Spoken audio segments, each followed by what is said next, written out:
Well, good morning. We still have 56 fires burning across New South Wales, which is a good result. We're coming down from where we were only 24 to 48 hours ago.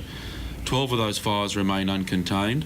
Obviously, our focus remains on these large collection of fires across the Blue Mountains, but also the fire we've got burning down in Wingecarribee near places like Bargo.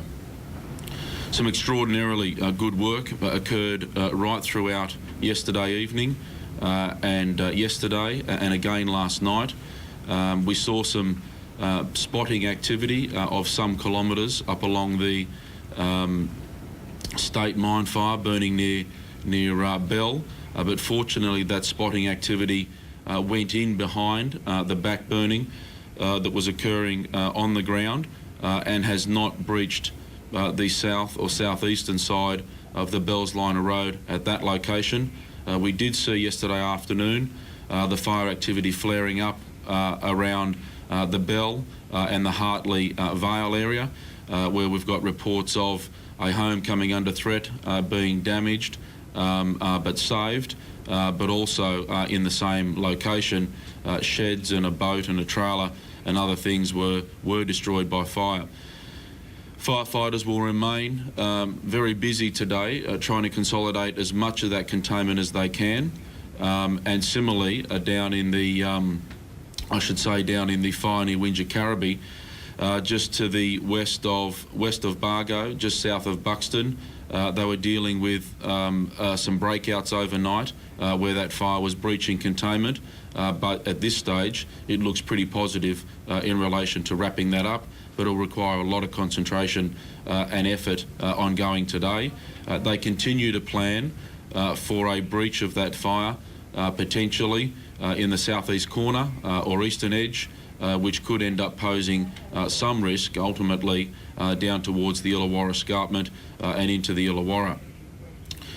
The forecast has been updated overnight for the coming days. We're expecting today to be fairly hot across Sydney and across some of the fireground areas, with temperatures in the mid 30s, humidity's down fairly low, and winds around 25 kilometres, so nothing extraordinary in terms of wind, but still problematic right across these firegrounds. The challenging aspect of the forecast is that they're forecasting a strengthening of the winds for Wednesday now, only by another 10 kilometres an hour, but that's still going to be quite problematic because we're only talking 35 to 70, 70 to 100 kilometres an hour now. That's going to be slightly more challenging as we move into Wednesday, which is our worst weather day on the forecast for this week. We have issued those warnings and those advice messages to different communities along the Bells Line of Road. It is pleasing that the fire did not breach and reach all of those communities throughout yesterday afternoon and overnight, but the advice still remains current. This is still a very volatile, very long, uncontained fire edge that is going to be quite susceptible to weather. Another challenge throughout the Blue Mountains fire complex overnight was that the easterly breeze that influenced much of Sydney was reaching to the eastern escarpments of the Blue Mountains, which assisted in moderating some of the fire behaviour at the easternmost extremities of that large fire. What we also saw with the fire at Mount Victoria, which was expected to have a northwesterly pattern dominating for the day, local weather stations showed that it had a lot more south in the wind, and we saw the southwesterly influence. We suspect, in part, drawn from the large fire to the north, actually helped in burning the fire away from Mount Victoria and further away from Blackheath, but it did extend the fire quite somewhat along the Darling Causeway more northward towards the State Mine fire. So we've got quite a few days ahead still before we see the weather culminate in the most challenging forecast weather day, which is expected on Wednesday. What can we say about the possibility of the merging of these fires? There's been a prospect of a so-called mega fire. Can you talk about the chances of that actually happening?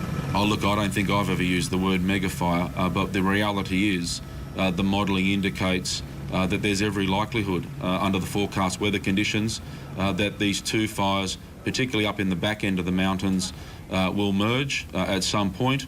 So much of that depends on how successful they are at trying to lock in the back end of that state mine fire to the north of the Bell's line of road.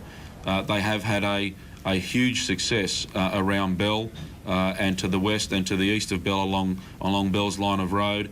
Good depth on the burn, and as I say, lots of spotting activity, but fortunately for the firefighters, spotting activity on the northern side of the Bell's line of road. With the weather that's forecast over the coming days, there is every likelihood that these two fires will join up. The worst case scenario in the fire run with the expected weather is that they could ultimately reach down to the fire at Springwood Winmalee. But with the continued success of the firefighting effort, let's hope that it doesn't extend all that far eastward to the Springwood Winmalee fire. But we'll still end up having a lot of fire burning throughout the valley systems of the Blue Mountains.